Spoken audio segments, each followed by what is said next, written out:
오순하브룩 하나교회 온라인 성경 공부 시간입니다. 오늘도 함께 하시는 우리 하나교회 모든 성도님들과 또 이 유튜브 채널을 통해서 함께 귀한 진리를 추구해가는 모든 분들을 진심으로 환영합니다. 날씨가 많이 추워졌습니다. 계시는 곳마다 주님의 은혜가 늘 함께하여서 건강하게 또 평안하게 잘 지내시기를 진심으로 기원합니다. 계속해서 오늘도 우리가 함께 또 주의 말씀을 함께 공부해 나가도록 하겠습니다. 지난 시간 27문 하나님의 섭리란 무엇인가에 대해서 배웠습니다. 하나님의 섭리란 무슨 뜻인가? 섭리란 어디에나 있는 하나님의 전능하신 능력인데 그는 이를 통하여 마치 그의 손으로 붙잡으시는 듯이 하늘과 땅과 모든 피조물들을 지탱시키시고 식물들과 풀들, 비와 가뭄, 풍작과 흉작, 먹을 것과 마실 것, 건강과 질병, 부와 가난, 양식과 음료 등 모든 것들이 우연이 아니라 그의 아버지다우신 손길로 임하도록 그렇게 그것들을 다스리십니다. 그래서 우리는 하나님의 섭리의 그 역사하심 속에서 매일매일 매 순간순간을 살아가고 있는 것입니다.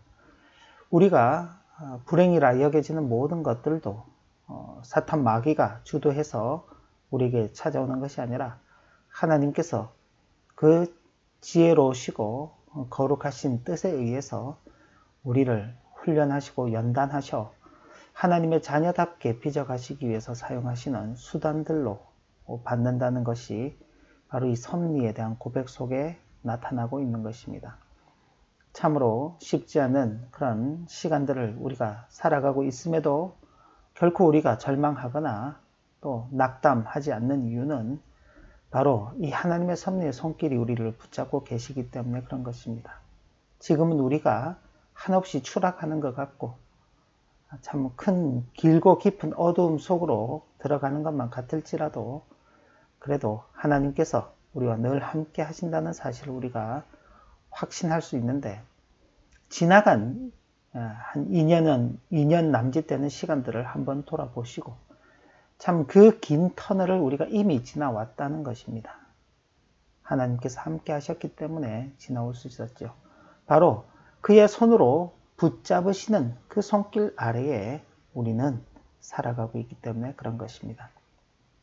이어지는 28문을 보시면 하나님께서 만물을 창조하셨고 그것들을 그의 섭리로 여전히 지탱시키신다는 것을 아는 것이 우리에게 무슨 유익이 됩니까? 역경 중에서 어렵고 힘든 중에서도 인내하게 되고 순경 중에서 마치 바람을 맞아서 배가 잘 앞으로 전진해 나가는 것처럼 그렇게 순탄하고 모든 일들이 잘 될 때에도 감사하며 장래 일에 대해서도 우리의 신실하신 하나님을 든든히 신뢰하며 그 어떠한 피조물이라도 우리를 하나님의 사랑에서 끊을 수 없으리라는 것을 확신하게 되는 유익이 있습니다. 그래서 지나치게 염려하고 근심하지 않습니다. 오히려 감사하고 또 그런 감사의 기도를 하나님 앞에 아뢰면서 우리는 계속 앞으로 그리스도의 표대를 향하여서 전진해 나가는 그 성도의 걸음을 걸어가는 것입니다. 왜 그런가? 이는 모든 피조물들이 완전히 그의 손에 달려 있어서 그의 뜻이 없이는 아무것도 움직일 수가 없기 때문입니다. 하나님께서 그 손길로 이 세상의 모든 것들을 붙잡으시고 하나님의 택하신 백성들의 유익을 위해서 사용하신다는 것을 분명히 기억하고 어떤 일들이 벌어지더라도 하나님의 사랑에서 우리를 끊어낼 수 있는 것은 없다는 것을 확신하는 속에서 담대하게 당당하게 그렇게 살아가는 우리 모두가 되시기를 진심으로 기원합니다. 자, 이제 오늘부터 몇 시간에 걸쳐서 저희는 성자 하나님에 대해서 함께 또 살펴가게 될 것입니다.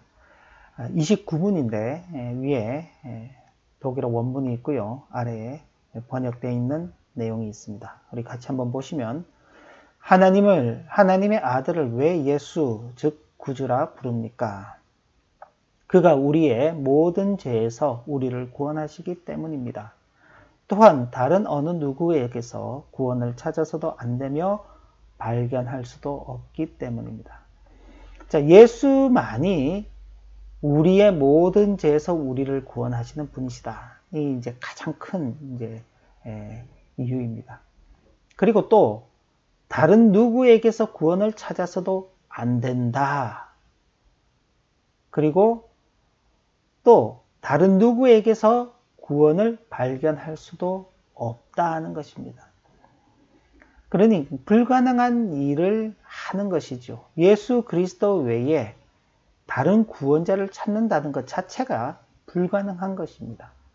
그런데 어리석은 인생들은 또 그렇게 예수 외에 구원할 것이 있다고 그렇게 생각을 합니다. 이 세상의 가치들, 하나님께서 창조하신 이 피조 세계의 어떤 것들이 하나님께서 가장 심혈을 기울여서 창조하신 그 인간을 구원할 수 있다. 맞지 않죠. 하나님께서 가장 심혈을 기울여서 창조하신 것이 인간인데 그렇지 않은 다른 피조물들이 인간을 구원할 수 있다. 맞지 않는 것입니다. 그런데 하나님께서 당신의 아들 예수 그리스도를 통해서 우리의 모든 죄를 사해 주시고 구원하시기 때문에 우리는 예수 그리스도만을 찾는 것입니다. 다른 것을 찾지 않는 것이죠. 사도행전 17장, 사도행전이 아니고 마태복음인 것 같습니다. 아들 낳으리니 이름을 예수라 하라. 이는 그가 자기 백성을 그들의 죄에서 구원할 자이심이라 하니라. 예수라는 그 이름, 마태복음 1장인데 제가 오타가 있는 것 같습니다. 예수라는 그 이름을 지어라. 그 예수의 이름이 의미하는 바는 자기 백성을 그들의 죄에서 구원할 자이시다. 히브리서 7장 24절부터 25절도 보시면 예수는 영원히 계심으로 그 제사장 직분도 갈리지 아니하느니라. 그러므로 자기를 힘입어 하나님께 나가는 자들을 온전히 구원하실 수 있으시니 이는 그가 항상 살아계셔서 그들을 위하여 간구하심이라. 예수라는 그 이름이 구원자시다. 그냥 이름만 그렇게 지은 것이 아닙니다. 실제로 그는 자기에게 나아가는 자들을, 자기를 힘입어 하나님께 나아가는 자들을 온전히 구원하실 수 있으신 분이십니다. 왜? 항상 살아계셔서 그들을 위해 간구하고 계시기 때문에 그렇죠. 사도행전 4장 12절 말씀도 보시면 다른 이로서는 구원을 받을 수 없나니 천하 사람 중에 구원을 받을 만한 다른 이름을 우리에게 주신 일이 없음이라 하였더라. 바로 이런 내용 때문에 예수 외에 다른 어떤 구원자는 찾을 수도 없고 찾아서도 안 되는 것입니다. 자, 중보자의 교리에 있어서 아주 중요한 두 가지 구성이 있는데 하나는 중보자의 위격 그리고 또 다른 하나는 중보자의 직분입니다. 사도신경을 우리가 지금 공부하고 있기 때문에 그 사도신경 속에 나타나고 있는 중보자의 위격이 어떤 것이냐 그러면 나는 예수 그리스도를 믿습니다. 그는 성부의 독생자이시며 우리의 주님이신데 성령으로 잉태되어 처녀 마리아에게서 나셨습니다. 바로 이 고백은 바로 우리의 중보자 되시는 예수 그리스도의 그 위격을 나타내는 것입니다. 그리고 이어지는 본디오 빌라도에게 고난을 받으시고 십자가에 달리시고 죽으시고 장사 지낸 바 되셨으며 지옥으로 내려가셨습니다. 바로 이건 중보자의 직분 가운데서도 그리스도의 낮아지심입니다. 그리고 그 다음 제3일에 죽은 자들로부터 다시 살아나셨으며 하늘에 오르셔서 전능하신 하나님 우편에 앉아 계시다가 거기로부터 산자와 죽은 자를 심판하기 위하여 다시 오실 것입니다. 중보자의 직분 가운데 그리스도의 높아지심과 관계된 내용들이죠. 그러니까 우리 주님께서 중보자가 되셔서 그의 직분을 감당하시는데 한편으로는 그의 낮아지심 가운데 감당하시는 것입니다. 쉽게 이야기해서 우리의 죄를 대속하시고 우리를 위해서 고난을 받으시고 죽으시는 그 일, 그게 그리스도의 낮아지심입니다. 근데 그렇게 끝나지 않고 그는 우리를 위하여 다시 높아지시는 것입니다. 그래서 다시 살아나시고 하늘에 오르시고 전능하신 하나님 우편에 앉아 계시다가 이 세상을 심판하시기 위해서 다시 오실 그 주님이 되시는 것입니다. 바로 이 중보자의 직분이 우리에게 있어서 굉장히 중요하죠. 그래서 성부 하나님을 믿는 것처럼 또한 하나님의 아들도 믿어야 한다. 성자 하나님도 믿어야 한다는 것입니다. 왜 이런 말씀을 드리는가? 지난번 삼위일체 때도 말씀을 드렸는데 성자 하나님에 대한 어떤 의심들이 이 세상 가운데 있습니다. 그는 하나님이셨다. 그가 사람이 되신 일은 결코 없다. 어떻게 신이 사람이 될 수가 있는가? 사람이 되는 그 순간 그는 신이 아니다. 이런 인간적인 논리들을 가지고 그리스도의 인성을 부인하는 자들도 있었습니다. 반대로 그리스도의 신성을 부인하는 자들도 있는 것입니다. 그는 사람 중에 한 위대한 인물로서 그가 십자가상에서 죽음으로 말미암아 하나님의 아들로 인정되었다. 원래는 사람인데 그의 어떤 탁월한 희생, 헌신 그런 일들이 참 하나님 앞에 참 정성이 가득한 것으로 그렇게 여겨져서 하나님께서 그를 하나님의 아들로 인정하였다. 라는 좀 그럴듯한 이야기지만은 그러나 그로부터 예수 그리스도로부터 그의 신성을 빼앗아버리는 그런 일들이 있는 것입니다. 이런 지나간 역사 속에 이런 일들이 있었고 예수 그리스도에 대한 어떤 부인하는 일들이 있어 왔기 때문에 성부 하나님을 믿는 것처럼 우리는 하나님의 아들, 성자 하나님에 대해서도 반드시 믿어야 한다는 것입니다. 또한 예수라는 그 이름은 구주 혹은 구원을 베푸는 자입니다. 그래서 우리는 이제 지금 이제 11월도 어느덧 그 마지막 부분에 저희들이 서 있게 되는데 이제 한 주만 지나면 12월이 됩니다. 12월은 우리 주님께서 육신을 입고 이 땅에 오신 그 때를 기념하는 그 날이 있죠. 그래서 우리는 예수, 우리의 구원자, 구원을 베푸는 자, 이런 예수라는 그 이름에 많이 집착하게 되는데 그 뜻이 무엇인지에 대해서만 관심을 가질 것이 아니라 이 이름 속에 나타나 있는 중보자의 직분에 대하여 관심을 가져야 하는 것입니다. 하나님의 아들이신 그분께서 왜 사람의 몸을 입고 이 땅에 오셔야만 했는가? 하나님의 아들이신 그분께서 왜 사람들에게 손가락질을 받고 매맞음을 당하고 또 고통을 당하시고 심지어 십자가에 못 박혀 죽으시고 장사되셨어야만 했는가? 무엇 때문에 하나님의 아들이신 그분께서 그 중보자로서의 그 낮아지시는 직분을 감당하셨는가? 생각해야 되죠. 반대로 그분께서 왜 3일 만에 다시 살아나시고 하늘에 오르시고 하나님 보좌 우편에 앉아 계시다가 다시 이 땅에 오실 것인가? 그리스도의 높아지심으로 이루시는 그의 그 직분 역시도 우리가 살펴보아야 하는 것입니다. 무엇 때문입니까? 바로 우리를 위해서, 저와 여러분들을 위해서, 저와 여러분들이 스스로의 힘으로는 우리의 죄의 문제를, 나의 죄의 문제를 해결할 수 없기 때문에 그가 우리를 대신하여서 그 죄책을 짊어지시고 그 죄에 상응하는 징벌을 받으시고 우리를 대신하여 그가 죽으신 것입니다.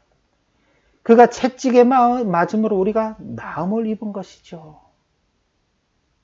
그리고 그의 죽으심으로 말미암아 우리는 생명을 얻은 것입니다. 바로 우리를 위해서. 그렇기 때문에 우리는 그분께서 하시는 그 직분이 어떤 것인지에 대해서 깊은 관심을 가져야 하는 것입니다. 하나님의 아들을 예수라 부르는 이유는 그가 우리의 중보자시요 우리를 죄책과 형벌의 악으로부터 구원하시는 자이시며 그분이야말로 유일하고 완전한 구주가 되시기 때문에 우리는 하나님의 아들을 예수라고 그렇게 부르는 것입니다. 하나님의 아들님 그렇게 부르지 않습니다. 우리가 하나님에 대해서도 하나님 아버지라고 아주 친근하게 부르는 것처럼 하나님의 아들이신 성자 하나님에 대해서도 예수님 그렇게 부르죠. 왜요? 아주 친근하면서도 그분께서 우리를 위해서 이루신 그 일이 무엇인지를 아주 잘 이해할 수 있도록. 그래서 예수님이라는 이름, 혹은 우리가 기도할 때마다 예수님의 이름으로 기도합니다 라고 할 때 그 예수님이 우리 입에서 이렇게 언급이 될 때마다 그는 우리의 중보자시다. 우리의 죄책과 형벌의 악으로부터 구원하시는 자이시다. 그분이야말로 유일하고 완전한 나의 구주시다 라는 이 고백이 자동으로 나올 수 있어야 할 것입니다. 자, 그런데 이런 반론들도 있습니다. 성부와 성령도 우리를 구원하시지 않느냐? 어떻게 성자만 우리를 구원하냐? 그러니 성자가 유일한 구주이신 것은 아니다. 자, 이에 대해서 삼위 모두가 우리를 구원하시는 역사에 개입하시는 것은 사실이다. 그러나 삼위가 우리를 구원하시는 양상에는 구별이 있다라고 답을 할 수 있습니다. 삼위 모두가 우리를 구원하시는 역사에 개입하시는 것이 사실이죠. 그러나 삼위가 우리를 하시는 양상에는 구별이 있는 것입니다. 어떤 구별이 있느냐? 성부께서는 구원의 근원으로서 성자를 통하여 우리를 구원하십니다. 물론 성부께서 당신의 그 능력과 당신의 지혜로서 성자 하나님이 아닌 예수 그리스도가 아닌 다른 방식으로 우리를 구원하실 수 있으십니다. 그러나 그의 기쁘신 뜻에 의해서 성자 하나님이신 예수 그리스도를 통하여서 우리를 구원하시기로 작정하셨습니다. 그는 구원의 근원이 되시는 분이시죠. 성령은 우리의 중생의 직접적인 시행자 혹은 성취자로서 우리를 구원하십니다. 예수 그리스도께서 이루신 그 십자가의 대속의 사역을 우리 각 사람 속에 심으시고 그것이 우리에게 효력이 있도록 역사하시는 것은 성령 하나님이십니다. 내가 잘 믿었다, 예수를 참 잘 믿었다, 혹은 예수를 믿기 잘했다, 그런 표현들을 우리가 하게 되는데 내가 믿은 것이 아니라 성령 하나님께서 예수 그리스도의 그 복음을 듣게 되었을 때에 그것이 정말 나를 위한 기쁨의 소식이라는 것을 우리가 인지하게 되고 그것을 나의 것으로 받아들이게 하는 데 성령 하나님께서 역사하시는 것이죠. 사실 우리는 태생적으로도 보면 우리는 이스라엘 사람들이 아닙니다. 유대인이 아니죠. 원래 우리가 살고 있는 나라의 종교도 아닙니다. 기독교는. 그저 서양의 낯선 그 선교사들이 와서 잘 알아듣지도 못하는 말로 예수를 믿으라고 전하는 그 이야기를 듣고 그 이야기를 들었을 때 그것이 왠지 내 가슴에 와닿고 그것을 거절할 수 없도록 하시는 어떤 놀라운 힘에 의해서 굴복하게 되고 그렇게 해서 우리나라 대한민국이 예수 그리스도를 믿는 기독교 성도들이 많이 세워지는 그런 나라가 된 것입니다. 우리가 선택한 것이 아닙니다. 처음 우리나라에 선교사들이 들어왔을 때 우리의 선조들이 한 일은 그들을 죽이는 일이었습니다. 성경을 불태우는 일이었습니다. 근데 그들이 죽어가는 그 자리에 그 죽음을 보고 사람들의 마음이 바뀌는 것입니다. 불태우다 남은 그 성경의 한 면들을 보고 그 참 무슨 뜻인지도 알지도 못하는 그 글귀가 이 뇌리에서 떠나지 않는 것입니다. 그러던 세월이 흘러서 어느 날 다시금 듣게 되는 그 복음의 소식에 마음의 변화를 받고 감동이 되어서 예수를 믿는 자가 되는 것이죠. 바로 성령께서 우리의 중생의 직접적인 시행자 혹은 성취자로서 우리를 구원하시기 때문에 그런 것입니다. 성자는 유일한 구원자가 되사 그의 공로로 말미암아 우리를 구원하시되 우리를 위해 죄값을 지불하시고 성령을 주사 우리를 중생시키시고 영생에 이르도록 우리를 살리시는 분이십니다. 그래서 이 성삼위일체 하나님께서 우리를 구원하시는 그 역사에 함께 개입하시지만은 그 양상, 구원하시는 양상은 다른 구별이 있는 것입니다. 그래서 우리의 구원의 효력은 삼위 하나님 모두에게 공통적이지만 그러한 구원의 방식은 성자에게만 고유한 것입니다.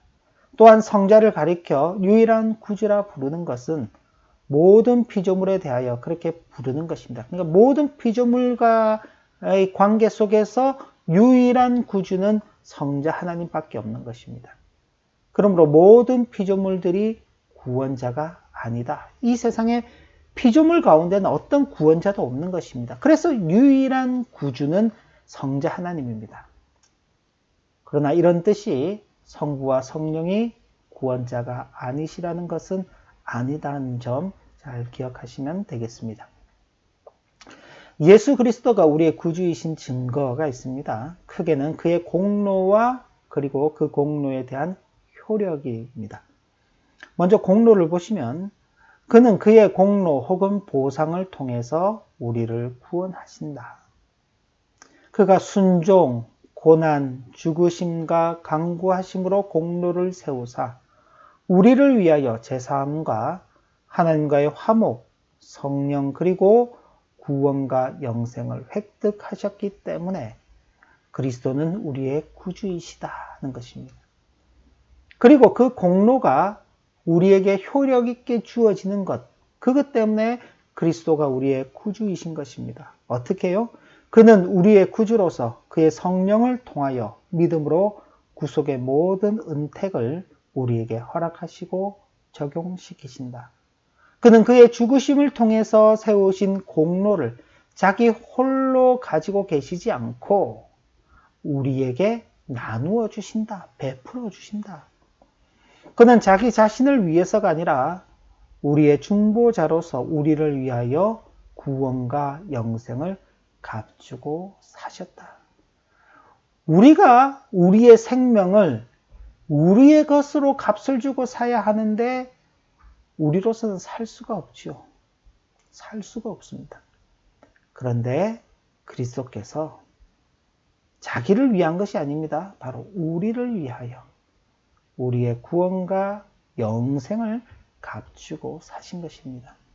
그 사신 것을 우리에게 선물로 주시죠. 효력 있게 하시는 것입니다. 그래서 예수 그리스도가 우리의 구주가 되시는 것입니다. 예수 그리스도께서 이루신 구원의 그 적용입니다. 그는 이 생에서 우리 속의 구원을 시작하시고 또한 마지막 다음 생에서 그 구원을 완성하심으로써 우리를 충만하고도 완전하게 구원하신다. 그러니까 우리가 구원은 이미 이 생에서 시작되었습니다. 그리고 우리의 마지막 생에서 그 구원이 완성되는 것입니다. 그래서 성도는 그 과정을 걸어가고 있는데 그 걸어가는 과정을 두고 구원의 과정 혹은 구원의 서정이라고 그렇게 부르는 것입니다. 그러니까 구원받기 위해서 가는 길이 아니라 구원받은 자로서 걸어가는 길, 구원의 서정인 것입니다. 그 속에 우리를 부르시고 의롭다 하시고 또 양자 삼아 주시고 은택들을 베풀어 주시면서 결코 우리가 흔들리지 않도록 우리를 붙잡고 끝까지 이끌어 가시는 것입니다. 그래서 날마다 우리가 그 거룩한 삶을 살아가도록 은혜를 베풀어 주시고 마침내 그 영광의 자리에 이르게까지 하시는 것입니다. 그가 이를 행하시는 것은 그의 공로가 지극히 완전하기 때문인데, 첫째는 그가 하나님이시기 때문이다. 그러니까 성자 하나님, 우리의 유일한 구주이신 예수 그리스도 그분은 하나님이시다. 둘째는 그가 우리를 위하여 당하신 형벌이 크기 때문이다. 형벌이 크다는 것은 우리가 받는 은혜도 크다는 것입니다. 우리가 받는 구원도 크다는 것입니다. 그래서 예수 그리스도께서 우리에게 이루신 그 구원을 이렇게 적용하고 계시는 것입니다. 이어지는 30문입니다. 독일어 원문이 있습니다. 눈으로 한번 이렇게 쭉 보시면 좋겠고요. 넘어가서 우리 번역되어 있는 내용을 보면, 그렇다면 성인들에게서나 자기 자신에게서나 혹은 다른 데에서 자신의 구원과 복락을 찾는 사람들도 유일하신 구주 예수를 믿는 것입니까? 아닙니다. 그들은 말로는 유일하신 구주 예수를 자랑하나 행위로는 그분을 부인합니다. 예수가 완전한 구주가 아니시던가, 아니면 참된 믿음으로 이 구주를 영접하는 자들이 그들의 구원에 필요한 모든 것들을 그에게서 찾든지 둘 중에 하나만 사실인 것입니다. 그러니까 예수를 믿는다고 하면서도 예수만으로 그 유일한 구원자를 삼지 않고 성인들의 도움을 받거나 자기 자신을 의지하거나 혹은 다른 곳, 다른 피조물을 찾아서 자신의 구원과 복락을 찾는 사람들이 있기 때문에 이런 질문이 나오는 것입니다. 그들은 말로만 예수를 구주로 자랑하지만은 행위로는 그분을 부인하는 자들이다. 이에 대해서 칼빈은 이런 자들은 실천론적 무신론자라고 했습니다. 실천론자. 그러니까 실제적으로 자신이 실제적으로 살아가면서 무신론자처럼 행동하는 것이죠. 사실은 이런 모습들은 우리 기독교인 안에서도 굉장히 많이 찾을 수 있습니다. 주일날 교회에 예배하는 자리에 가서 하나님의 말씀을 듣고 하나님의 말씀대로 살겠노라고 교회에서 그렇게 다짐하고 결단하죠. 근데 월요일부터 시작되는 우리에게 주어져 있는 한 주간의 그 삶을 살아가면서 한 번도 하나님의 말씀도 뜻도 생각하지 않고 오직 자기의 방식대로 살아가는 것입니다.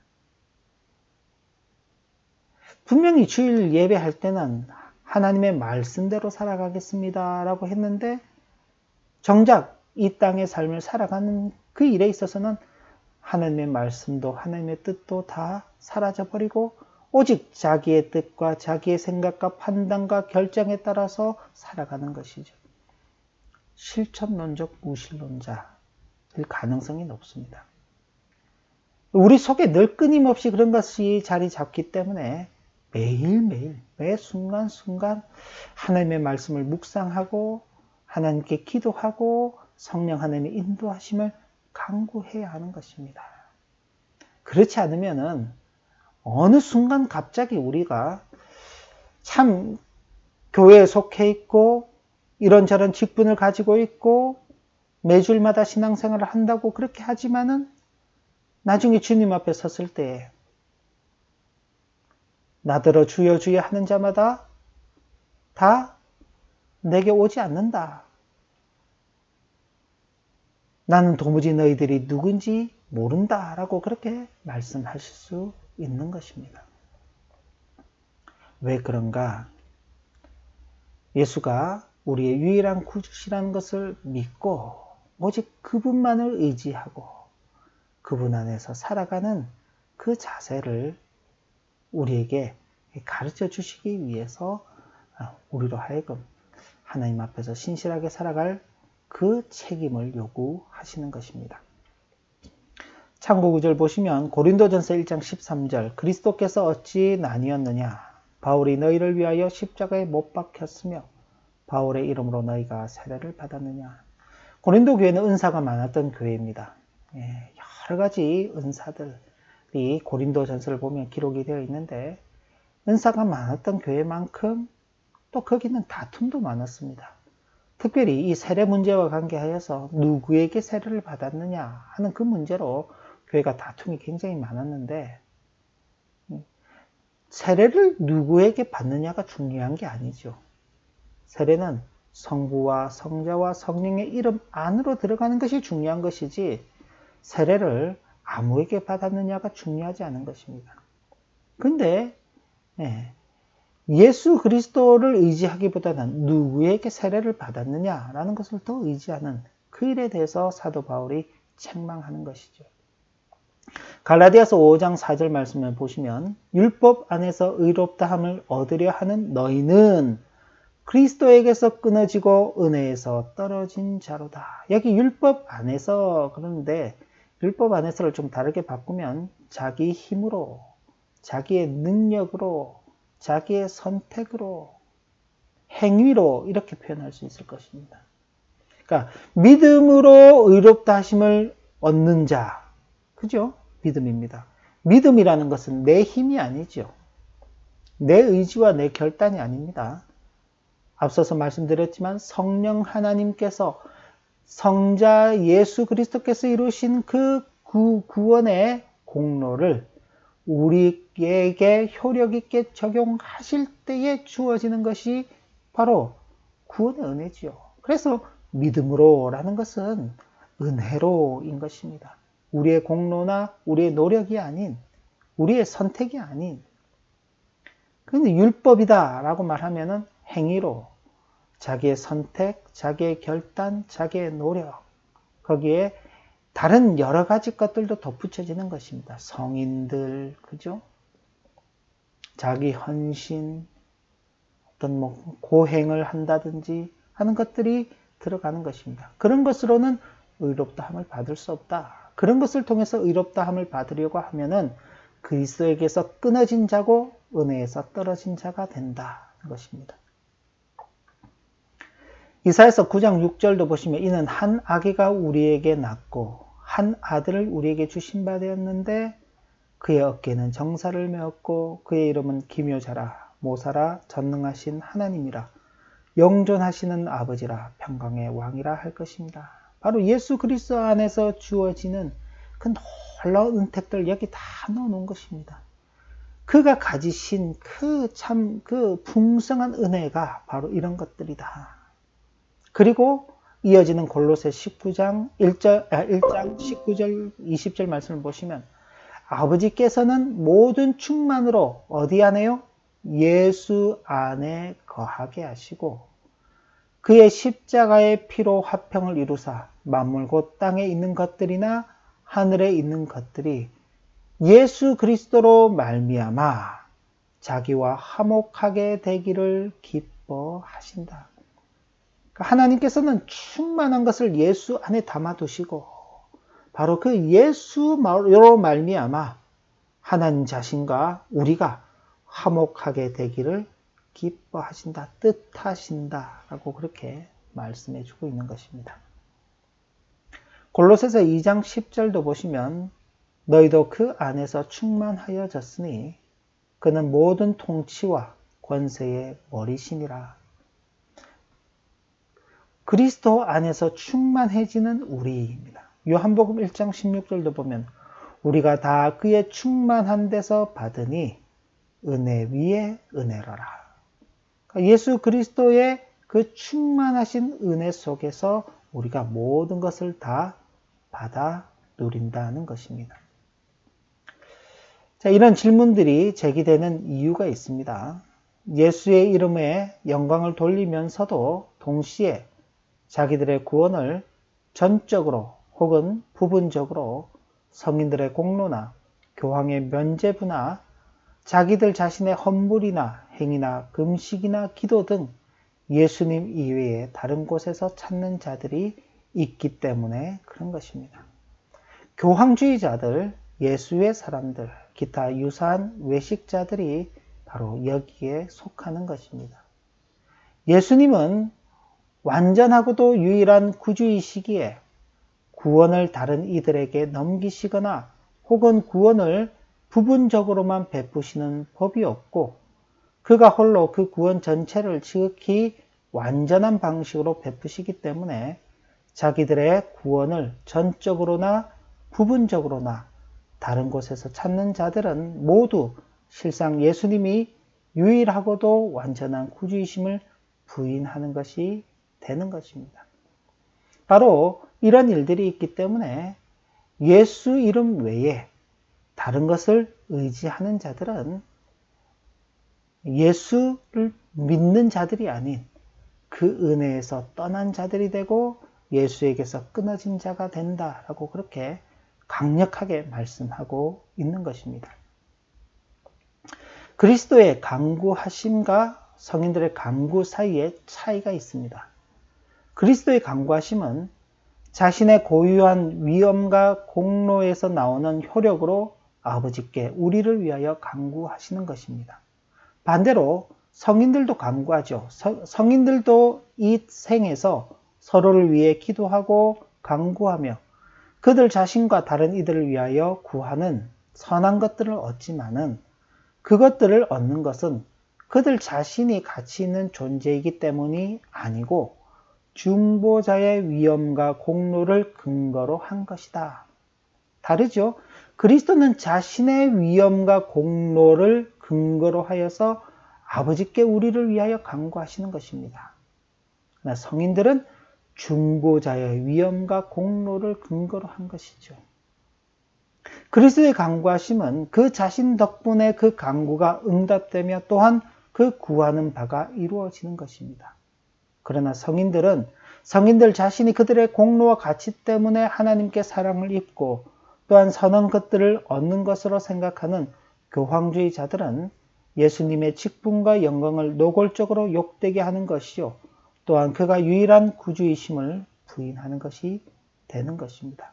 바로 이런 차이점들이 있는 것입니다. 자, 오늘 배운 내용을 다시 한번 마무리를 해보겠습니다. 오늘 우리는 성자 하나님에 대하여 배웠습니다. 우리를 구원하는 자는 누구인가? 하나님의 아들이신 우리의 예수 혹은 구주십니다. 그는 누구를 구원하는가? 그의 백성들, 즉 아버지께서 그에게 주신 모든 택한 자들을 구원하십니다. 그가 우리를 어떤 악에서 구원하시는가? 우리의 모든 죄와 또한 죄에 대한 형벌에서 구원하십니다. 그가 우리를 어떻게 구원하시는가? 그의 공로와 효력으로 구원하시며 두 경우 모두 지극히 완전하게 우리를 구원하시는 것입니다. 우리는 이런 사실을 믿음으로 받은 자들입니다. 이 믿음으로 이런 사실을 받았다는 것 자체가 우리에게는 참 놀랍고 큰 복이 이미 주어진 것입니다. 그러니 이 은혜 속에 살아가는 참 복을 누리는 성도로 살아가는 우리 모두가 되어야 하겠습니다. 함께 기도하겠습니다.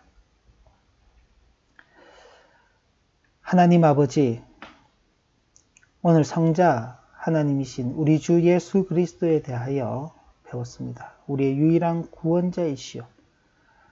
우리를 위해서 그 공로와 효력을 우리에게 적용하시며 우리가 구원받은 자들로서 이 땅 가운데 살아갈 수 있는 큰 은혜를 허락해 주심을 감사드립니다. 이 사실을 잘 기억하면서 구원받은 자답게 그 구원의 참된 복을 잘 누리며 살아가는 우리 모두가 되도록 인도하여 주옵소서. 예수님의 이름으로 감사하며 기도 올리옵나이다. 아멘.